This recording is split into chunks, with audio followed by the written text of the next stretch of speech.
سبحان اللہ والحمد للہ واللہ اکبر۔ بسم اللہ الرحمن الرحیم۔ السلام علیکم ورحمۃ اللہ وبرکاتہ۔ میں امید کرتی ہوں کہ آپ سب ایمان اور صحت کے بہترین حالتوں میں ہوں گے۔ اللہ تعالیٰ آپ کو اچھے حالوں میں رکھے اور آپ کی طرف بڑھنے والے ہر شر کو خیر میں بدل دے، آمین۔ آج ہم جن حالات کا سامنا کر رہے ہیں اس میں جو سب سے پہلی وجہ ہے کہ ہم اس جگہ پر پہنچے کیسے ہیں، اس کی وجہ یہ ہے کہ ہم نے قرآن مجید کو چھوڑ دیا ہے۔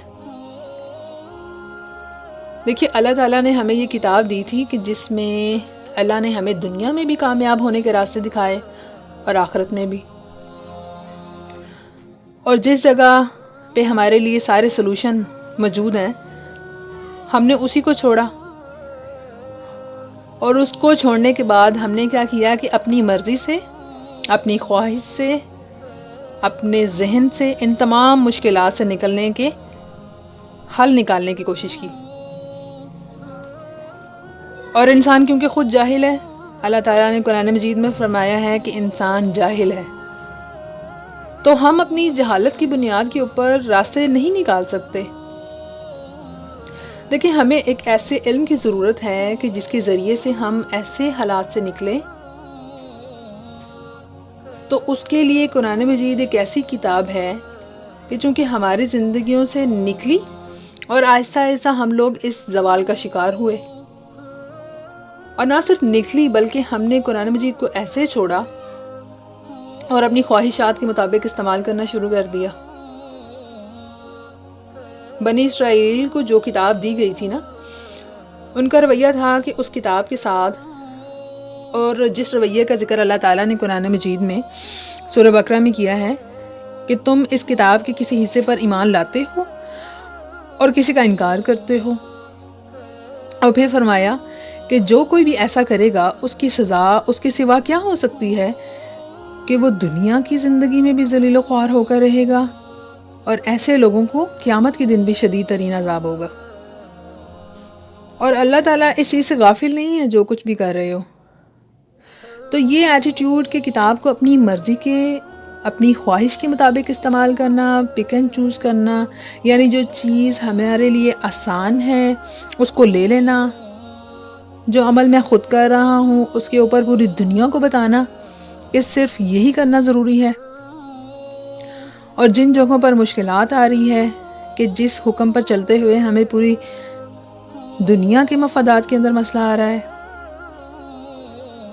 ہمارے پرسنل انٹرسٹ جو کہ کمپرومائز ہو رہے ہیں، ان اعمال کو چھوڑنا، یہ سب کیا ہے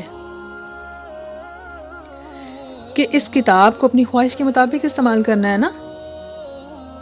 آج اگر دیکھا جائے ایز اے مسلم، جس کو نماز پڑھنا آسان لگتی ہے وہ نماز پڑھتا ہے، لیکن اسی کے ساتھ سود پہ کاروبار بھی زور و شور سے چل رہا ہے۔ جس کو قرآن مجید پڑھنا آسان لگتا ہے، صدقہ کرنا آسان لگتا ہے، وہ صدقہ بھی کر رہے ہیں، قرآن مجید بھی پڑھ رہے ہیں، لیکن بغیر پردے کے پوری دنیا بھی گھوم رہی ہیں۔ ایسے ہی جہاں پہ آپ کو لگتا ہے کہ ذکر کرنا آسان ہے، تو دوسری طرف جھوٹ بول کر اپنی چیزیں بھی بیچی جا رہی ہیں۔ تو اس طرح کی کتنی ایسی چیزیں ہیں جو ہم اپنی مرضی سے استعمال کر رہے ہیں، لیکن اللہ تعالیٰ نے ہمیں جو دین دیا ہے یہ پورے دین کے طور پر ایک پیکج ہے۔ قرآن مجید میں آیا ہے کہ اے ایمان والو، دین میں پورے کے پورے داخل ہو۔ تو ہمیں قرآن مجید کو، اسلام کو پورے پیکج کے طور پر لے کر چلنا ہے۔ اگر ہم یہ نہیں کریں گے اور اپنی خواہشوں کے اوپر چلتے رہیں گے تو پھر ان حالات سے ہم کبھی نہیں نکل سکتے۔ تو پہلی چیز کیا کرنی ہے ہمیں کہ قرآن مجید کے ساتھ ہمیں دوبارہ کنیکٹ ہونا ہے۔ جو قرآن مجید ہمارے گھروں میں بند پڑا ہوا ہے اس کو کھولنا ہے، اس کی تلاوت کرنی ہے، اس کو سمجھنا ہے، اس پہ عمل کرنا ہے، اس کی دعوت کو لوگوں تک پہنچانا ہے۔ یہ ہم سب کی رسپانسبلٹی ہے، ہر مسلمان کے اوپر لازم ہے۔ تو قرآن مجید جس کے ذریعے سے اللہ تعالیٰ نے ہمیں سر بلندیاں عطا فرمائی تھیں، اور اسی کو ہم نے چھوڑا تو ہم زوال کا شکار ہو گئے۔ ایک حدیث میں آتا ہے کہ نبی صلی اللہ علیہ وآلہ وسلم نے فرمایا کہ اللہ اس کتاب کے ذریعے سے بہت سی قوموں کو سربلندی عطا فرمائے گا اور بہت سی قوموں کو ذلیل و رسوا کرے گا۔ یعنی جو لوگ اس کتاب پر عمل کریں گے اللہ تعالیٰ انہیں سربلندی عطا فرمائے گا، اور جو لوگ اس کو چھوڑ دیں گے تو وہ لوگ دنیا اور آخرت میں ناکام ہوں گے۔ تو آج جو ہمارے اوپر تنگی کی وجہ ہے وہ کیا ہے کہ ہم نے قرآن مجید کو اپنی زندگیوں سے نکال دیا۔ اب اس کا سلوشن کیا ہے کہ ہم نے اب قرآن مجید کو پڑھنا ہے اور دوبارہ اپنی زندگیوں کو قرآن مجید سے کنیکٹ کرنا ہے، خود بھی کرنا ہے، اپنے بچوں کو بھی کہنا ہے، اور ہم نے روزانہ پڑھنا ہے، ہفتے میں ایک دفعہ نہیں، every day we have to do it.